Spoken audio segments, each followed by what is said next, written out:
Seguimos poniendo la mañana en camino y tal cual ustedes lo saben, porque lo hemos dicho, y tal cual lo están viendo, aquellos que tienen la amabilidad de seguirnos por el canal YouTube.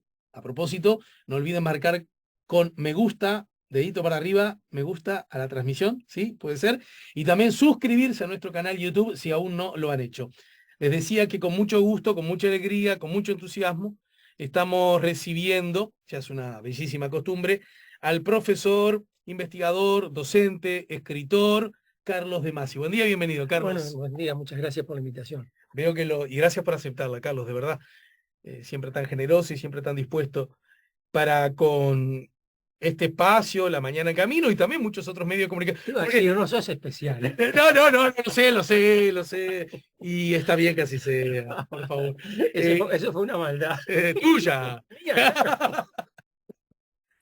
Pero mira, tenés en la columna del haber, tenés tanto que podés darte el gusto de mandar alguna maldad cada tanto que no afecta igual el resultado. Te decía que este es un momento donde estamos, me parece, convocados todos a reflexionar mucho, intensamente, el efeméride lo invita, y en ese sentido he advertido que los historiadores en particular están jugando un rol alto e importante, ¿no? eh, que, que facilita por lo menos el encuentro. En todo caso, mira, no lo pensaba, pero voy a empezar por este lado, porque uno advierte que vos has insistido mucho en eso, no solo vos, pero es verdad que vos lo has hecho. eh, eh, Algunos de los protagonistas de aquel tiempo, de la esfera política, algunos siguen estando entre nosotros, ¿no? Bueno, es muy frecuente que hayamos visto, lo que no deja de ser una cosa agradable de ver, conferencias, entrevistas, instancias en las que los expresidentes post dictadura, vivos aún, dialoguen, conversen, intercambien miradas y que son, con distintos énfasis e importancias, protagonistas de aquel tiempo también, ¿no? Pregunto esto, en ellos en particular, ¿eso se vuelve, desde la perspectiva de la historia, en una ventaja porque podés recurrir a, o en una desventaja porque como son, están, fueron y estuvieron? Pero lo mismo ustedes, mi querido Carlos, vos no eras quien sos, pero estabas en aquellos tiempos transitando calles y aulas. No sé, ¿qué nos dice la historia acerca de fortalezas y Qué debilidades? pregunta, Bueno, a ver, en principio, en historia, digamos, la historia reciente es un campo relativamente nuevo. Como es un campo relativamente nuevo, tuvo que verse un espacio, porque uno de las cosas que tenía que aclarar epistemológicamente era el valor del testimonio y de la memoria en la construcción de la historia reciente. Porque lo que tú decís, hay protagonistas vivos y nosotros mismos, yo mismo, digamos, a esta edad, no era un niño, tenía 20 y pico de años cuando se produjo el golpe de Estado. Entonces, eso, digamos, es un elemento que pesa. Pero por otro lado, es historia. Entonces, vos tenés que manejarte con lo que son las herramientas básicas de la profesión, buscar los documentos, hacer la Ajá. crítica, armar las series, construir una narrativa que dé cuenta de la mayor cantidad posible de elementos relevantes. Es decir, todo eso forma parte, digamos, de lo que uno hace como trabajo. Entonces, allí, digamos, está presente, por un lado, la versión del testimonio, y es una tentación. Voy y le pregunto a fulano y me lo aclara todo. Y por otro lado, claro que es una tentación Y me lo terrible. aclara todo. Y por otro lado, lo que dicen los testimonios, lo que dicen los documentos, que no siempre coinciden. Además, documentos disponibles hay muchos, no documentos oficiales. Por mucho tiempo no tuvimos documentos oficiales, los archivos. Hoy los consultas en Internet, pero digamos, hasta el año 2006, 2005, 2006 no había acceso a los archivos. Pero tenés muchos documentos de prensa. Y la prensa, digamos, dice lo que pasa aunque no quiera. Es decir, si vos lees atentamente A la ver. prensa, y aún la prensa más vigilada, más atenta, digamos, más bajo la lupa, como podía estar en la época de la dictadura, uno encuentra una fuente de información impresionante para estudiar la dictadura. ¿Sabes dónde? En el diario El País. El diario El País era el que te pasaba toda la información. Digamos, le sacás el sesgo y te queda el dato pelado. Ese es el dato que te sirve para trabajar. Y lo mismo para las épocas previas a la dictadura. Entonces, allí, por lo menos mi opción, Acá te estoy hablando desde yo. Yo prefiero no recurrir a los testimonios, no buscar testimonios. Sí uso testimonios que ya, digamos, los periodistas han recopilado. Los periodistas son muy buenos para buscar testimonios, digamos, ya han publicado libros. Entonces, allí hay, digamos, mucho testimonio, mucha entrevista. Yo pongo como un borde, digamos, bueno, entrevistas hasta determinado tiempo. Es decir, después que a un fulano le preguntas muchas veces usted qué hizo cuando, cómo explica su actitud, ya te empieza a cambiar el verso, ¿no? Porque así trabaja la memoria. Claro. Digamos, no es volver al pasado, sino jugar con el presente. Entonces, y esto quiero aclararlo también, no es una jugarreta, es cómo funciona la memoria. Claro. No es fruto de la deliberada hipocresía no que el necesariamente ser humano. es que No necesariamente. no Claro. necesariamente. Pues, así funciona la memoria. Entonces, cuidado con eso. Digamos, yo no dudo que sean sinceros cuando dicen determinadas cosas, pero no están diciendo lo mismo que dijeron antes, por ejemplo. Entonces, allí buscar, bueno, cuál es el margen, el rango de testimonio que te sirve. Bueno, con eso armás una narrativa centrada en simplemente decir lo que pasó. No tenés necesidad de juzgar a nadie, simplemente decir lo que pasó, qué hizo cada uno en cada lugar y eventualmente cómo fue visto eso en el momento. En la época eso, digamos, no decís en historia reciente, fulano cometió un error cuando dijo tal cosa. Fulano dijo tal cosa y en la época eso fue visto como un error. Claro. Vos no tenés, vos estamos contando lo que pasó, nada más. Claro. Entonces, eso, evidentemente, le resulta muy incómodo a todos los protagonistas, a todos, a todos, porque a ninguno le gusta, digamos, confrontar aquella realidad, aquella situación del pasado con este presente, que es muy diferente, no tiene nada que ver, pero les cuesta mucho hacerlo. Entonces, allí, digamos, aparecen otras narrativas. Entonces, volviendo a lo que tú me preguntabas al principio, está muy bueno que los presidentes se reúnan y hablen cuando se reúnen todos, cuando está Mujica, cuando estaba Tabaré Vázquez, cuando estaba Jorge Valle, cuando estaba la calle y Sanguinetti, en general celebran la democracia, muy bien. Hablan de aquello en el cual están todos de acuerdo. Ahora, cuando hablan por separado, Sanguinetti en la casa del Partido Colorado, en las columnas de Correo de los Viernes, la calle, en algunas intervenciones particulares, etcétera, allí cambian el rollo. Y allí es donde aparece el problema de autojustificarse. En realidad las cosas espantosas que pasaban en aquella época, yo no tuve nada que ver, la culpa la tuvo algún partido adversario o algunos que no son de mi partido. Claro, claro. El Sanguinetti lo dijo así con una claridad Sí, sorprendente. sorprendente. El Partido Colorado no Del tiene Partido nada que Colorado. reprocharse. ¿Y qué no reprocha nada al Partido Colorado? Se lo reprochan ellos mismos. Ope Pasquet se lo reprocha. Claro. Creo que Ope Pasquet hace un reproche un poco desenfocado, pero digamos, Ope Pasquet evidentemente está nervioso.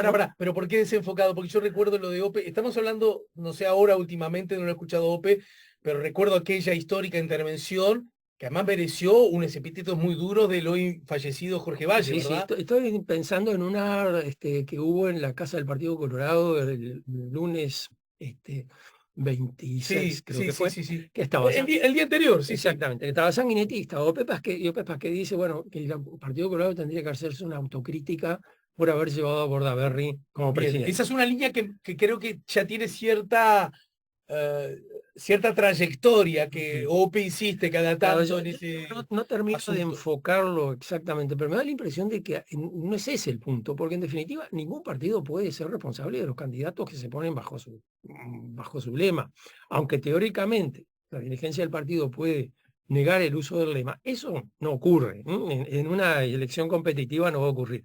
¿Y por qué sería peor Bordaberry que Pacheco, por ejemplo?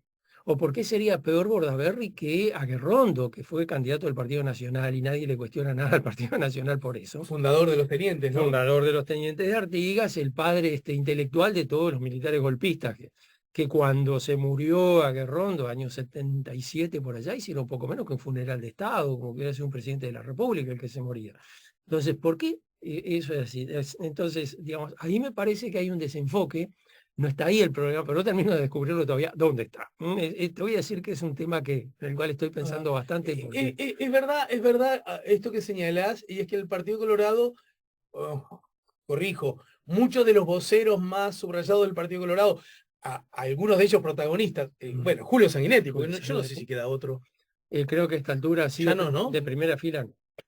Em, en todo caso, han establecido como una línea muy, han desarrollado un esfuerzo muy grande en establecer una línea divisoria muy fuerte entre, ya que vos lo citás, me gustaría que abordes un poco más ese asunto. Bordaberry, algo así como, sí está bien, diría Ope, ¿no? Es responsabilidad nuestra porque fue con nuestro lema, pero en algún punto quedaría más o menos claro algo que vos mismo estás diciendo. Bueno, mirá, en parte se podría decir que se coló, qué sé yo, porque tampoco nadie, esa condición subrayadamente antidemocrática y antisistema tan fina, tan notable, tan deliberada, nos vinimos a desayunar bastante tiempo después, ¿no? Así que en todo caso no te lo reproches tanto. Pero siempre ha habido como una necesidad de establecerlo, lo de Bordaberry, muy diferenciado de lo de Pacheco Areco, ¿no es cierto? Y hay otras miradas que dicen, bueno, ni tanto ni tampoco, ¿no? Es decir, como que, bueno, Pacheco, aquella cosa incluso Sereñi dijo después, décadas después, en los 90 y pico, porque siempre con la fecha andás volando, es decir, bueno, teníamos grandes, inmensas diferencias con Pacheco Areco, pero, Cuando murió Pacheco. pero hay que establecer como que no se salió de la legalidad. Dentro del marco de la democracia. De la democracia, una cosa. Es un asunto que por lo menos merece, en el buen sentido, discusión democrática. A ver, digamos, Pacheco Areco fue el primer dirigente de primera línea que públicamente apoyó el golpe de Estado. Pacheco Areco le mandó un telegrama a Bordaberry apoyándolo por el golpe de Estado. Y a partir de allí, la Unión Nacional Reeleccionista, es decir, más de la mitad del Partido Colorado, apoyó el golpe. Entonces, digamos, por otro lado, es decir, bueno, la otra mitad del Partido Colorado se puso... Que era la mayoría del partido, además. Y claro, por eso era Bordaberry el presidente. Claro. Si no hubiera sido Jorge Valle. Pero, digamos, si mirás y decís, bueno, la otra mitad del Partido Colorado se puso en contra del golpe y, bueno, acompañó a Bordaberry hasta el final. Es decir, ¿cuándo se dio cuenta que Bordaberry era golpista? Después que disolvió las cámaras. Pero hasta el día antes, digamos, fíjate que en todo el lío del desafuero de Erró y del juicio político de Erró, la 15 apoyó el desafuero sin argumentos prácticamente y apoyó el juicio político también sin argumentos. Porque decían, no, hablaban de lo malo que eran los Tupamaros o de lo mala persona que era Erro, pero no juntaban las dos cosas, cosa que el expediente del desafuero tampoco hacía. Entonces, ahí, digamos, el punto sería, ¿por qué razón, si Bordaberry era tan ajeno a la tradición del Partido Colorado y tan contrario, por qué razón lo acompañaron y lo apoyaron hasta el último minuto? Que es un poco, digamos, el tema que a mí me da vueltas en la cabeza. Ahora, no me importa si el Partido Colorado estuvo bien o estuvo mal. Digamos, el punto es qué pasó, cómo llegó a esa situación.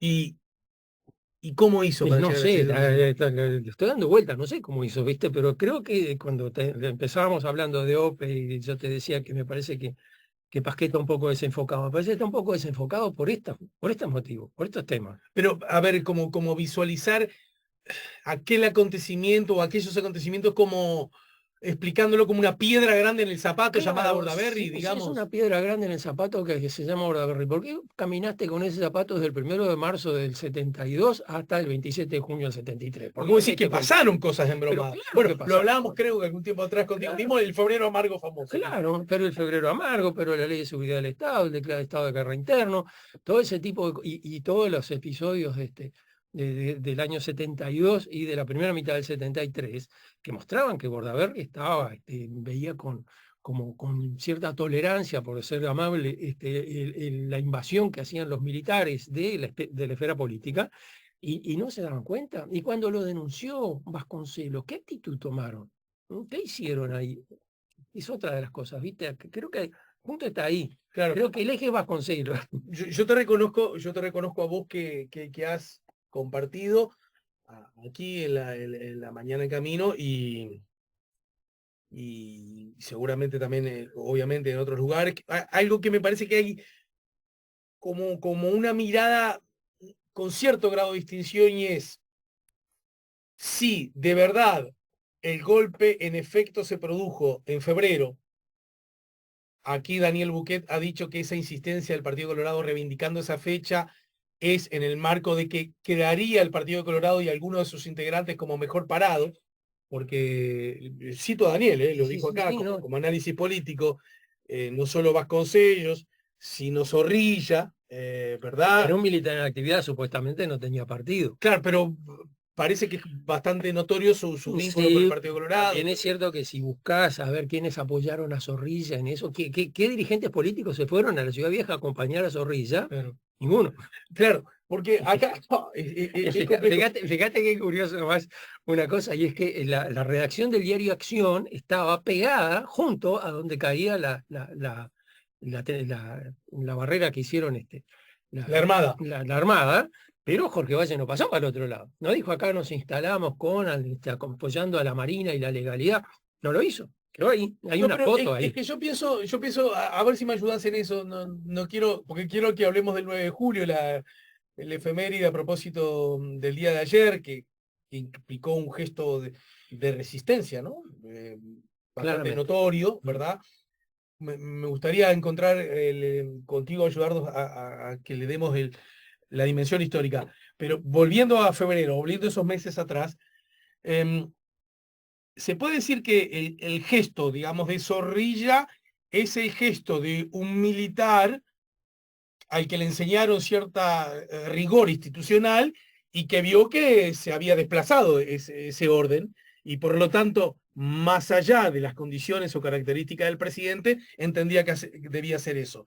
Hasta ahí. Hasta ahí vamos bárbaro. Y se puede decir que entonces lo de Zorrilla, desde la perspectiva estrictamente institucional, legalista, constitucional, fue un gesto adecuado, ¿no? Sí, fue lo correcto. Lo que me parece que la esfera política, ya me salgo de esa, indica que verdaderamente Bordaberry era un ser que desde esa misma perspectiva dejaba muchas dudas. No solo a la izquierda, de lo que ya habíamos hablado, que se, porque con los comunicados, pim, pum, pa, y todo aquello, eh, el propio Wilson y el wilsonismo en general, ¿no? Incluso a propósito de que la salida podía estar dada en que renunciara el presidente, Sereño lo había dicho en un acto, También. ¿no es cierto? Sino, y acá hay una cosa que también habla de la memoria, o no sé cómo llamarla, de cosas que escribió el propio Sanguinetti El propio para la Sanguinetti Argentina, ¿no? ha escrito muchas cosas muchas veces y no siempre cuenta lo mismo. ¿Viste? Que ese es el punto. El problema de Sanguinetti, y yo lo he dicho varias veces, es que reconstruye el pasado en la perspectiva del presente. ¿Qué me conviene decir hoy? ¿Qué tengo que decir hoy para que esto, digamos, para dejar bien parado a mi posición y al Partido Colorado? En ese orden, además, porque me parece que le interesa más quedar bien posicionado él y no el partido. Pero como él mismo dijo en palabras brillantes, que me hubiera gustado que las repitiera en la convención del Partido Colorado y en la columna Correo de los viernes, lo dijo en la universidad, en un clima particularmente hostil. Dijo, no se trata de pasar facturas, sino de saber lo que pasó. Bueno, ayudamos a saber lo que pasó, Julio María. No nos enredes la cancha cada vez que hablas del tema. Pero entonces, en esa dirección, ¿él pide la renuncia del presidente Bordaberry o entiende que sería algo que Todo es facilitaría? evidente, todo indica que sí. Todo indica que sí. Digamos, incluso hasta él lo ha admitido en algunas oportunidades con condicionamientos, pero lo admite.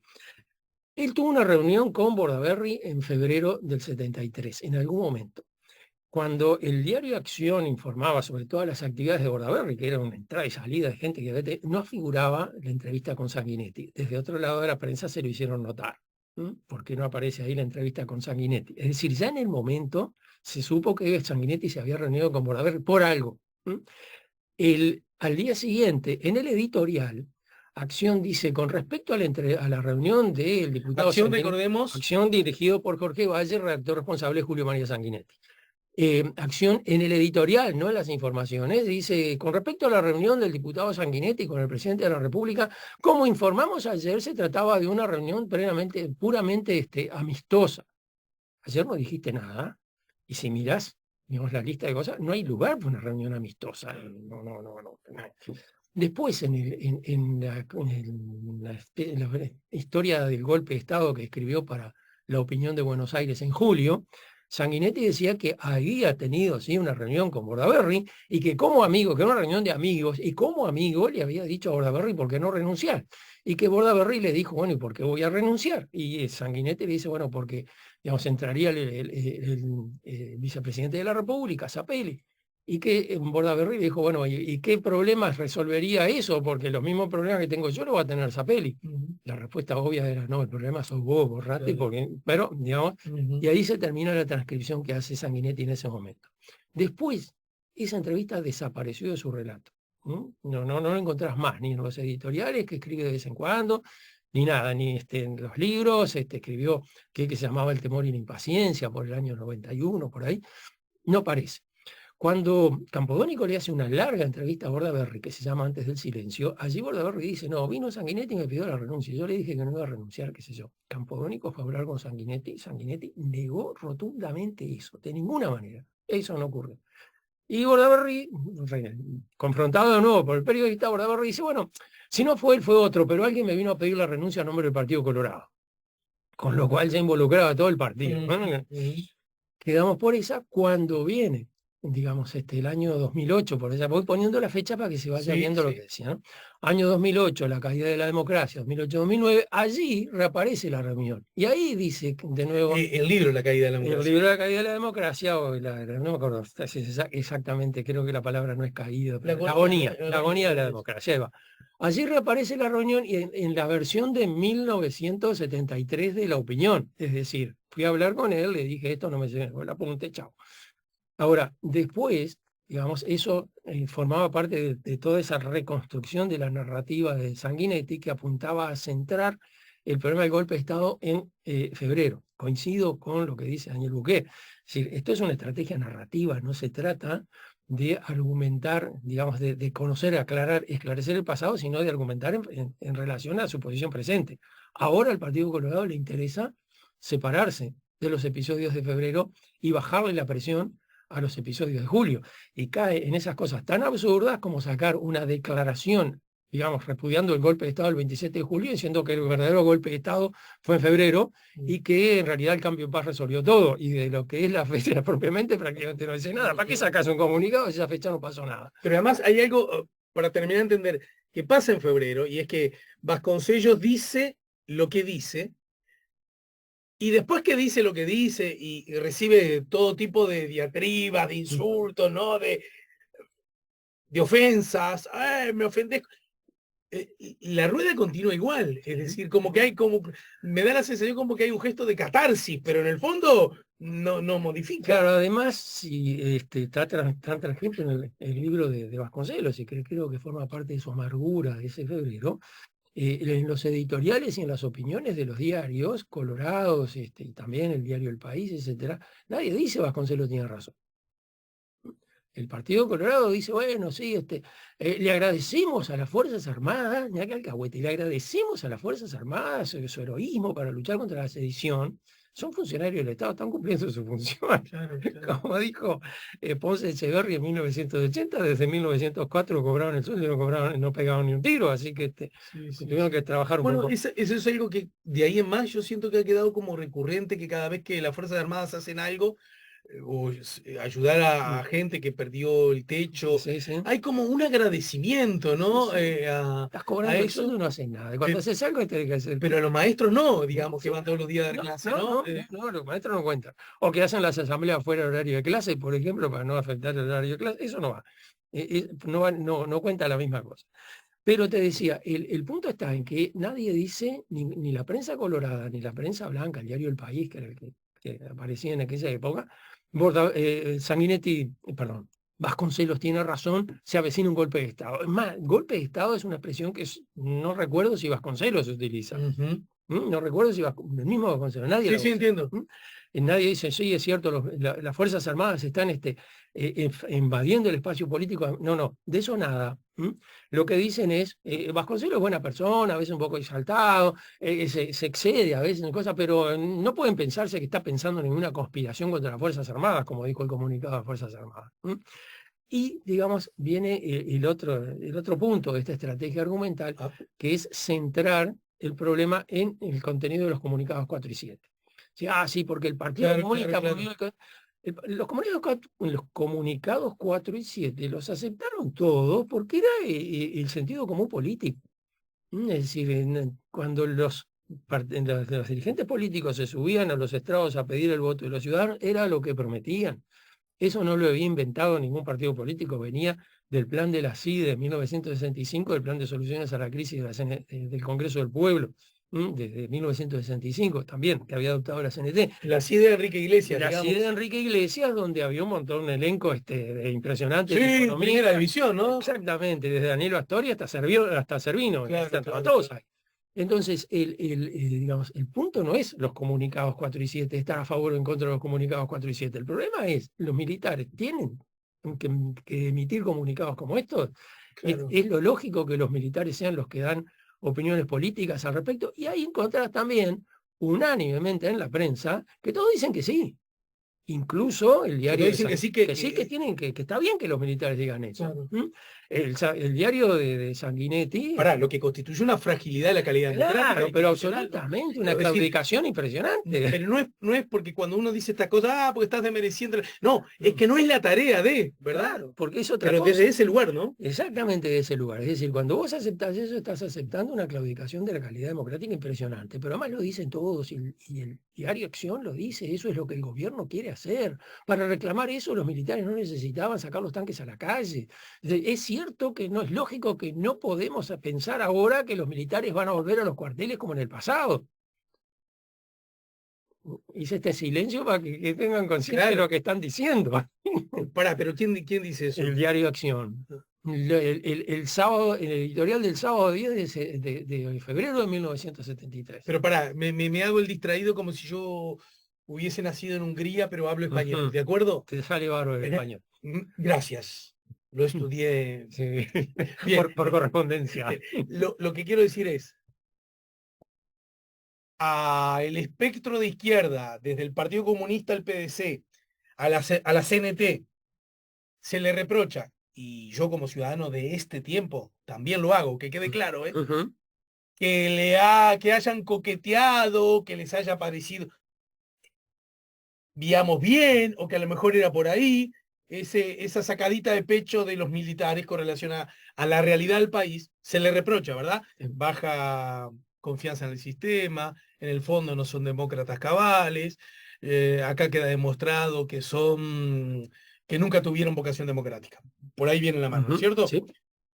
Ahora, vos me decís que parte de órganos de prensa incluidos, de los partidos, en este caso el Partido Colorado, que era el partido de gobierno, de alguna manera lo que dice, lo que acaba de citar, ¿en qué se diferencia ese apoyo a los comunicados 4 y 7? No, en nada.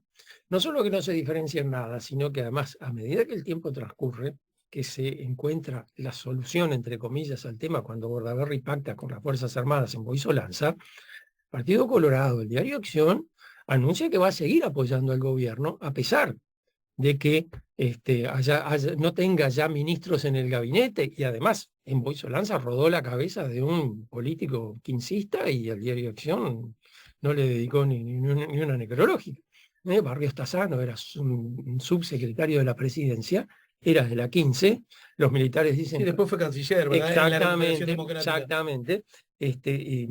Embajador en Argentina, etcétera. Bueno, ahí los militares dicen afuera Barrios Tassano, y Bordaberry lo saca Barrios Tassano, y el diario Acción no reivindica en ningún momento que Barrios Tassano. Además, si el problema era, y creo que acá hay un punto, ahora están conversando contigo, es bueno conversar contigo, me sirve. Para que después cuando vayas a otros medios de comunicación lo tenga más aceitado. Exactamente, ¿no? Y como dije con Alejandro Camino.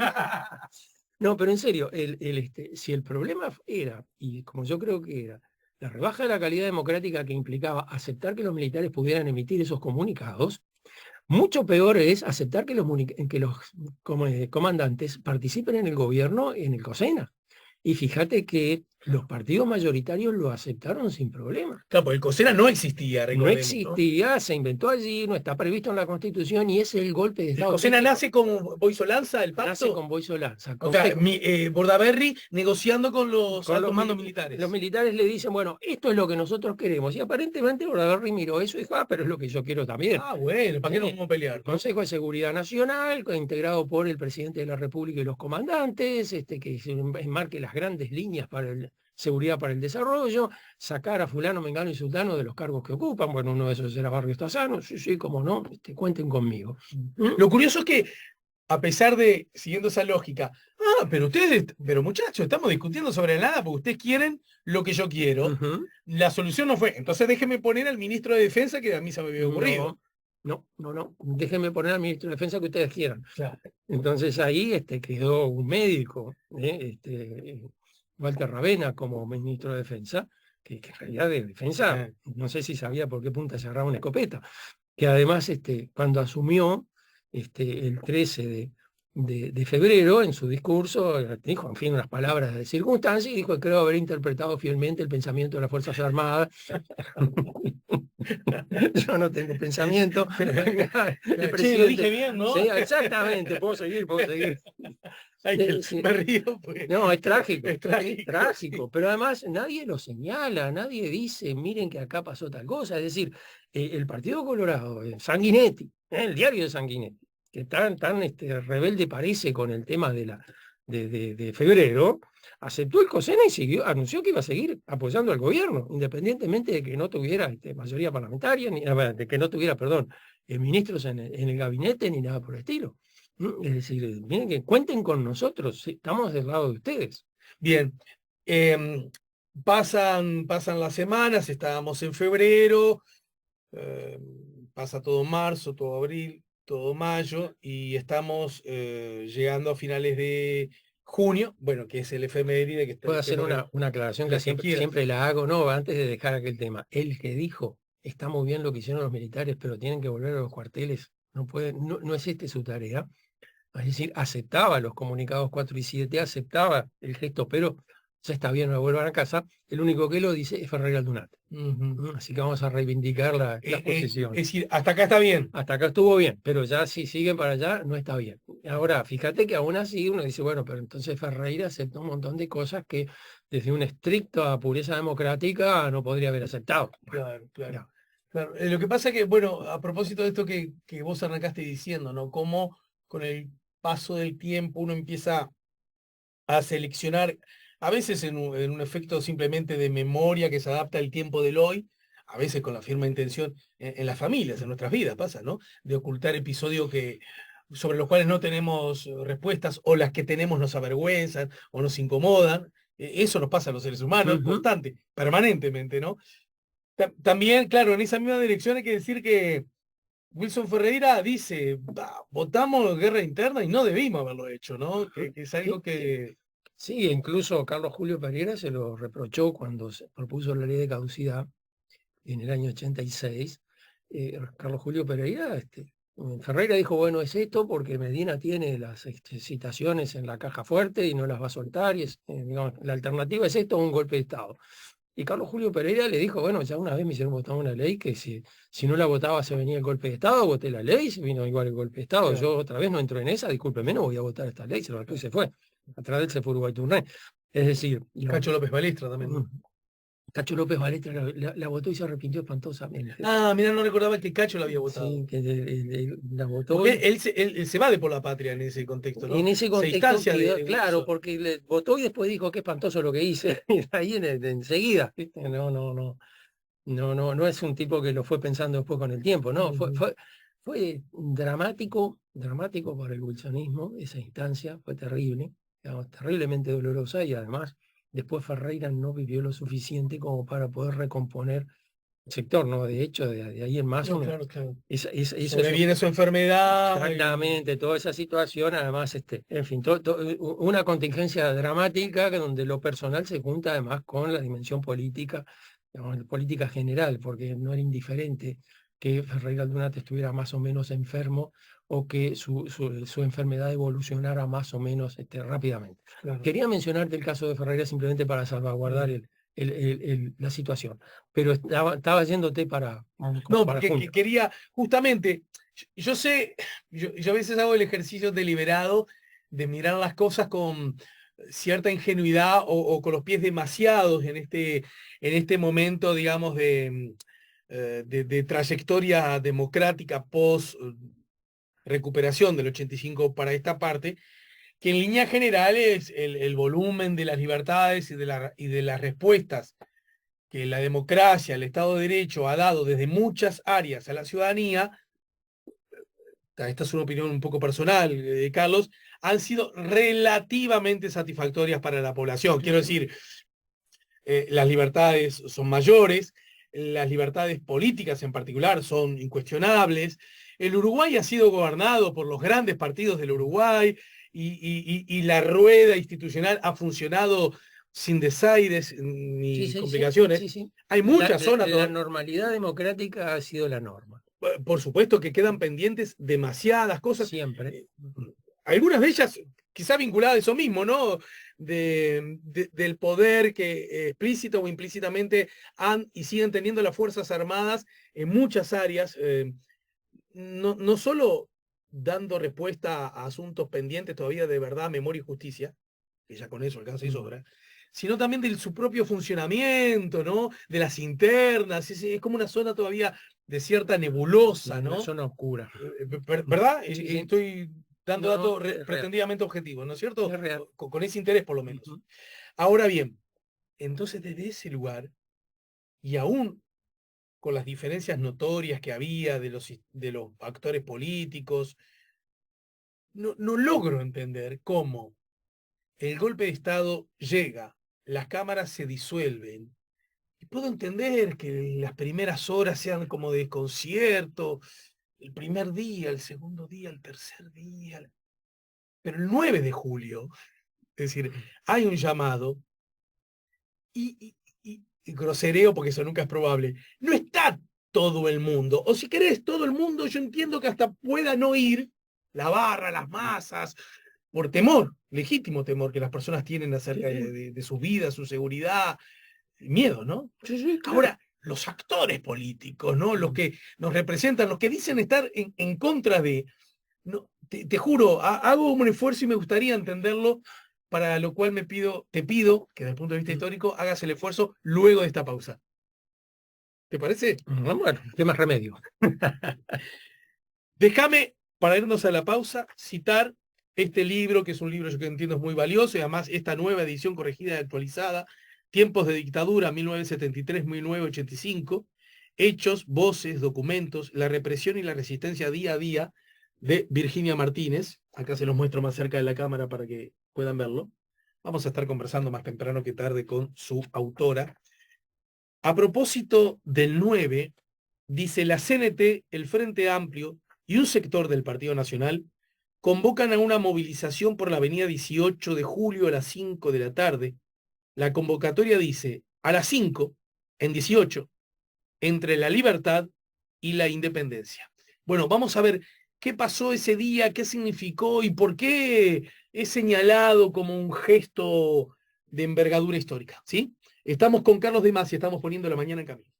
Seguimos poniendo la mañana en camino, último tramo de la charla con el profesor, investigador, escritor, querido amigo y habitual colaborador de La Mañana en Camino.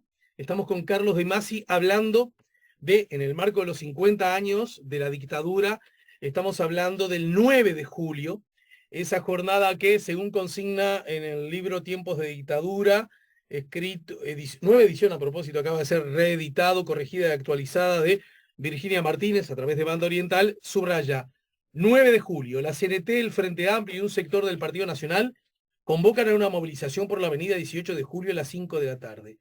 La convocatoria dice, a las 5, en 18, entre Libertad y la Independencia. El periodista Rubén Castillo, desde Radio Sarandí, llama a participar. Lee el poema de García Lorca, Llanto, por Ignacio Sánchez Mejías, a las 5 en punto de la tarde, en una constante letanía. ¿Vos llegaste a escuchar eso? Sí. Además se corrió la voz, Rubén Castillo está diciendo algo en el programa de Sarandí.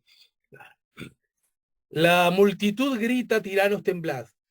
Carros policiales suben por la avenida Agraciada, después Avenida Libertador.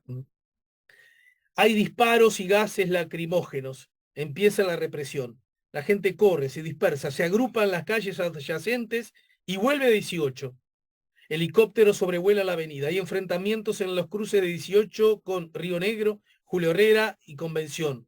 5 ómnibus Dandet trasladan a los detenidos al cilindro municipal. Se habla de 2.000 presos. Un comunicado del Ministerio del Interior informa que en la movilización calificada de asonada fueron detenidas 418 personas. La dictadura detiene al presidente del Frente Amplio, general Liber Seregni, y a los dirigentes frente amplistas general Víctor Licandro y coronel Carlos Sufriategui, militares todos, ¿no? Un grupo armado en el que hay uniformados y hombres vestidos de civil con brazaletes blancos asalta el diario El Popular. Entre los que invade el diario, los trabajadores reconocen a miembros de la JUP, la Juventud Uruguaya de Pie, destrozan el local y detienen a 129 personas. Bueno, esto a modo de síntesis, hay otros... Pasaron muchas cosas ahí. Muchas cosas pasaron, ¿no? Muchas cosas pasaron. Bueno, y desde la perspectiva histórica, arranco desde este lugar y después vos seguís.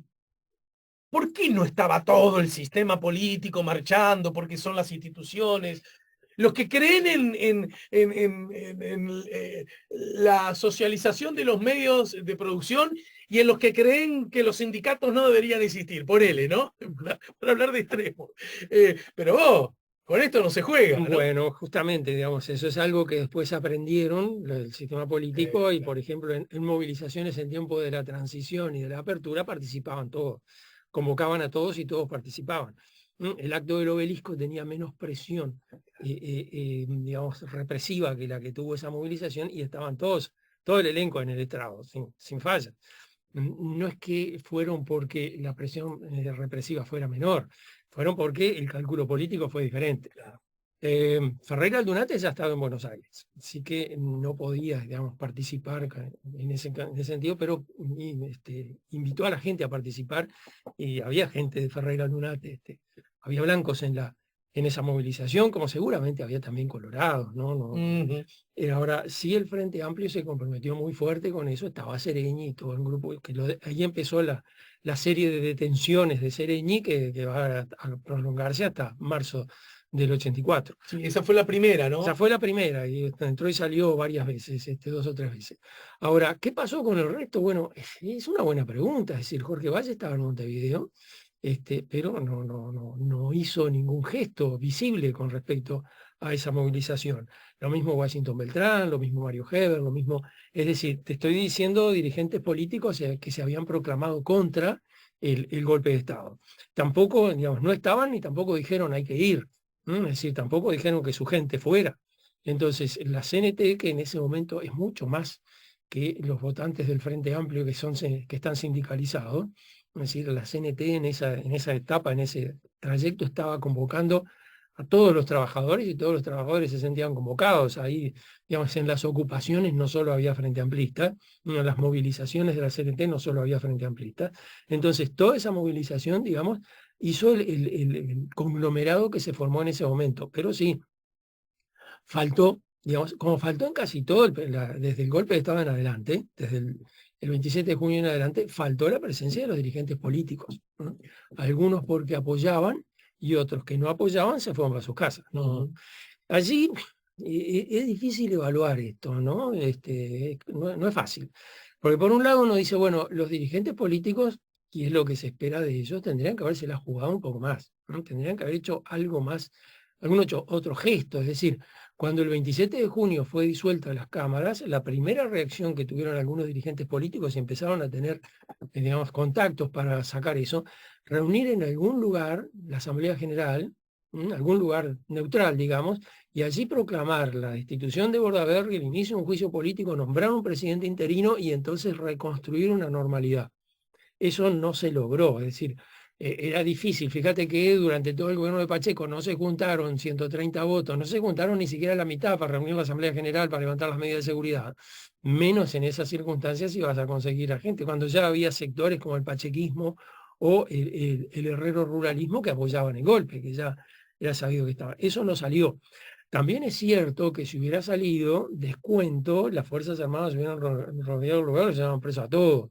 Muy seguramente el gesto hubiera quedado frustrado allí, porque ese es otro aspecto también que hay que tener presente, y es que para el momento en que se da el golpe de Estado, las Fuerzas Armadas ya han sido depuradas por completo de todos los jefes antigolpistas. No hay un solo comandante de división ni comandante de cuartel que se proclame en contra del golpe el 27 de junio. Todos están allí alineados. Entonces, si no hay, digamos, un sector de las Fuerzas Armadas que te cubra, digamos, porque necesitas armas, necesitas una Fuerza Armada, si no tenés un sector de la Fuerza Armada que te cubra y encima, digamos, ha desaparecido el elenco, la dirigencia política de primera fila, bueno, entonces la CNT sola no podía hacer más que lo que hizo, es Claro. decir, la CNT y el Frente Amplio, que en el mejor cálculo era el 18% de todo el electorado a nivel nacional. Entonces ahí, digamos... Sí, ponerle que Montevideo a la izquierda, como es habitual en el mundo, sí, tenga en las capitales, quiero decir, tenga un poquito una... más de peso. Sí, claro. Sí, sí. Pero de cualquier manera, digamos, era minoría, porque por algo ganó el pachequismo la Intendencia de Montevideo. Es decir, ahí, digamos, es donde uno ve toda la crisis que se produce en los sectores que están en contra del golpe de Estado. La CNT con la movilización, el Frente Amplio apoyando esa movilización, Ferreira Aldunate apoyando esa movilización, pero él ya no está, por razones comprensibles, ¿no? Porque si no hubiera metido preso igual que a Sereñi. Y por otro lado, los que están en contra del golpe, que no están dispuestos a hacer más que una declaración. Estamos en contra del golpe, no me moleste más. Aquello que contaba Santoro, le contaba a Lesa, Alfonso Lesa, en estos programas de los 30 años del golpe, que los hizo hace 20 años, Santoro le decía que, bueno, que estaban buscando hacer una reunión de la Asamblea General y que él coordinaba con Sanguinetti, que era el de digamos, el designado por Unidad y Reforma, por los colorados opositores. Dice que lo recoge en un auto por 8 de octubre, van conversando en el auto, y ahí Sanguinetti le dice que bueno, que en realidad que dejar eso, porque en realidad la gente no está para movilizarse, está para cobrar su jubilación, quedarse tranquila, esperar cómo evoluciona la situación, esperar que haya elecciones, es decir, como diciendo, no me involucres más con el problema, y eso no era una actitud personal de Sanguinetti, era la del sector de colorados de oposición. Uno piensa, bueno, Vasconcelos no estaba en esa movilización, hubiera sido importante la presencia de Vasconcelos porque hubiera marcado la presencia del Partido Colorado en la resistencia al golpe. No, no estaba tan... Porque en algún punto luce, viéndolo a distancia, que entonces caen las instituciones y a la calle van, para usar un término, como los sectores más extremistas, porque además, sobre todo lo que olí de izquierda, había adjetivos muy fuertes, quizás ahora ha evolucionado mucho las cosas, bueno, recién ahora se vuelven a escuchar algunos adjetivos bien de aquella época, ¿no? Pero es interesante, qué curioso, ¿no? Porque en algún punto queda como, fíjate vos, el argumento... uy, la izquierda política fuerte de la época, e incluso tan distante como comunistas y demócratas cristianos, para poner dos supuestos extremos dentro de la izquierda. Vamos bien, ¿no? Porque realmente eran como, incluso internacionalmente, como una rareza, ¿no? Sí. Resulta que coquetean con los comunicados 4 y 7. Los trabajadores agrupados en una única central, de alguna manera también se hacen chanchorrengo o hasta miran con simpatía ciertos gestos posibles progresistas ¿estamos de acuerdo? Pero unas pocas semanas después, a la calle, en contra del golpe, ahora sí, del quiebre institucional de verdad, están esos. Es decir, la CNT y el Frente Amplio. ¿Y dónde están? Grosereo, me pongo en un lugar de ingenuidad deliberada. Entonces, ¿dónde están los verdaderos demócratas? Los que nunca se confundieron acerca de la importancia que tenía la democracia. No están en la calle. Es una cosa... Lo has explicado mucho mejor de lo que yo le podía explicar. ¿Por qué razón en la narrativa de Sanguinetti febrero tiene el peso que tiene? Porque en febrero hay un colorado que se manifestó contra el golpe. En julio no encontré prácticamente ninguno que haga ningún gesto contra de oposición, de resistencia, más que la declaración, irse para su casa, no hubo otra cosa más. Hay una ausencia impresionante del Partido Colorado, porque vos mencionabas los sectores de la izquierda, sí, y también el wilsonismo, sí, sí. Porque también había gente... Sí, lo dije en la lectura. Claro, pero digamos, era así. Ahora, digamos, lo que uno dice, bueno, el Partido Blanco, la Resistencia Blanca estaba representada por el wilsonismo, movimiento de Rocha, que hicieron la calle Padre fue preso, fue detenido por repartir un diarito. Sí, acá en Boulevard y Palmar, bien cerquita de la radio. Bien cerquita de la radio, exactamente. Entonces, digamos, uno dice, hay resistencia, gestos de resistencia fuerte de parte del Partido Nacional, gestos de resistencia fuerte de parte del Frente Amplio y ausencia del Partido Colorado, que lo que hay son declaraciones, digamos, muy arrogantes, bueno, la de Unidad y Reforma, por ejemplo, muera la dictadura, que luego dice, bueno, no somos un grupo armado, por lo tanto no podemos hacer ningún gesto de resistencia, esperamos que haya elecciones libres. Es decir, empieza re rebelde y termina completamente claudicante.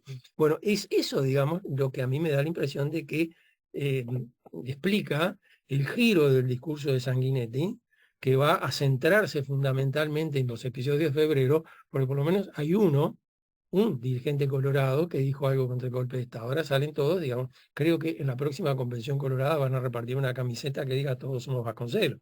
No sé por qué en aquel momento no, ahora sí. Bien. Un detalle, ¿no? Bah, detalle dicho así, qué horrible. Porque el día anterior, el día 8, es que matan a Walter Medina, el militante socialista, 16 un años. chiquilín, claro. Es asesinado, un policía le dispara por la espalda mientras escribe consulta popular. Consulta popular, Ni no, no siquiera, escribe ni siquiera muera la dictadura o viva la huelga. Consulta popular. en un muro de piedras blancas. La justicia procesa a un cabo de la Guardia Republicana por el homicidio. Acá no se especifica, pero supongo que el procesamiento habrá sido semanas después, obviamente, ¿no? En fin, la oposición, esto el día anterior, la oposición de blancos y colorados al autoritarismo, que nunca fue monolítica, comienza a mostrar contradicciones. Algunos se integran rápidamente a la dictadura, otros toman distancia de los sectores de mayor oposición. El diputado de la 15 del Partido Colorado, Julio María Sanguinetti, declara que su partido repudia los sucesos del 27 de junio. Respecto al acuerdo del Frente Amplio, que la mayoría del Partido Nacional precisa, nosotros no tenemos nada que ver con ese entendimiento y es resolución oficial de nuestro grupo no participar de ninguna actividad conjunta con grupos no democráticos, ¿no? Es decir, era más democrática la dictadura militar que el Frente Amplio. pero además, qué interesante la evolución, pero no estoy porque además no es mi rol y la verdad que no quiero hacerlo, meter nota como si fuera un maestro ciruela a las cosas. Después es Sanguinetti un actor, el Partido Colorado en general y Sanguinetti en particular, un actor fundamental para dialogar, incluyendo al Frente Amplio. Sí. ¿No? Es decir, ¿qué pasó en ese tiempo que de esos antidemocráticos pasan a ser la válvula necesaria para consolidar el acuerdo? A mí me gusta pensar, digamos, imaginarlo a Sanguinetti argumentándole a los comandantes que si no participa el Frente Amplio en la negociación, si no se desproscribe el Frente Amplio, es imposible el retorno a la democracia y es imposible hacer un acuerdo. Es decir, para Sanguinetti en julio del 84, el Frente Amplio se había convertido en un actor central para la democracia uruguaya. Y en julio del 73, en junio era un aliado imposible. También pero por no democrático. Por no democrático. Y me gusta pensar que gracias a esa acción exitosa de Sanguinetti para devolverle la legalidad al Frente Amplio, hizo posible el triunfo electoral del Frente Amplio en el 2004. Bueno, en alguna medida sí. Claro, entonces cuando uno dice, bueno, pero en definitiva el Frente Amplio operó en el 84 para darle la presidencia a Sanguinetti. Y no puede dar vuelta ahora con el diario del lunes este argumento. Es decir, Sanguinetti operó en 1984 para que triunfara el Frente Amplio en el 2004. No, por decirlo bueno, ya hablaremos de eso en más de una oportunidad. Por decirlo mínimo, podríamos decir que fue una acción política, estrategia funcional a ambas posiciones, ¿no? Por supuesto. El Frente Amplio que necesitaba estar en la foto grande, en la foto de la salida, con Sereñi, Paz y Pacificador. Pero ahí además, ya que estamos, derivamos hacia allí, sí. el impresionante Sereñi que lo puso a Sanguinetti acorralado. O el Frente Amplio es desproscripto o no hay acuerdo. Bueno, tu último libro transita mucho todo eso. Claro, porque es un poco, ahí lo voy armando ese relato, fue que vine a descubrir, o sea, hacerse evidente esto. Es decir, en definitiva, no es que, digamos, Sanguinetti manipuló a Sereñi. Allí los dos jugaron sus cartas sin duda alguna. A la par. En todo caso, hay que decir que después, enseguida de esto, de lo que ocurre el 9, enseguida, 2 días después, sí, en efecto, el 11, la CNT levanta la huelga general. Ya habían sido muchos días, una huelga, no sé. 15 días era enorme. Se toma con 27 votos a favor, 2 en contra y una abstención. La dictadura llega a los lugares de trabajo, obliga a despedir y sumariar masivamente en Suizo-Uruguaya, Arpusa, CADSA, Polifón, Dosur, Redalco, bueno, en fin, una serie de empresas. El nuevo gobierno comienza a reclutar civiles y nombra un gabinete ministerial integrado en su mayoría por políticos blancos y colorados. Esto también ocurre el día 11. Bueno, en otra oportunidad, ya, a mí me gustaría que también repasemos, porque es verdad que la construcción con Marquesi, lo habíamos hablado alguna vez, va a estar Marquesi conversando con nosotros, colega tuyo, ¿no? Ujú, exalumno. Sí, sí, sí, me lo ha comentado más de una oportunidad. Esa, a veces a la hora de narrar, porque esto de narrar y reacomodar las narraciones no es patrimonio de un sector ni de un actor político, es del ser No, humano, no, no, ¿no pero es además cierto? está en nuestra tarea. Es decir, si el primer historiador que hizo la historia de esto hubiera dicho todo lo que iba a decir, nos quedábamos sin trabajo. Claro. Y también vamos a tener que hablar acerca de la ciudadanía, qué pasaba, cómo vibraba, cómo se la medía, porque me parece que no de un gesto de cobrar deuda, pero sí de saber dónde estamos Sí. exactamente parados, porque Saber lo que pasó, como dijo Sanguinetti. cómo se mantiene un gobierno más de una década, Ujú. si la gente toda unánimemente y en forma bien elocuente la repudiaba, ¿no? También es Ujú. algo para analizar y bueno, para eso nos ayuda mucho la historia, nos ayudan mucho los historiadores, nos ayuda mucho vos, Carlos de Masi. Muchas gracias otra Bueno, vez. con mucho gusto. Gracias Gracias, a mi ti. querido. La verdad que valoramos mucho y lo vivimos como un premio que nos da la vida y nuestra profesión conversar contigo cada tanto. Señores, señoras, estamos poniendo la mañana en camino. A propósito de los 50 años del 9 de julio, conversó aquí en la 98.7 y para el este del país 92.5 y para todo el planeta a través de nuestro canal YouTube, el profesor Carlos de Masi.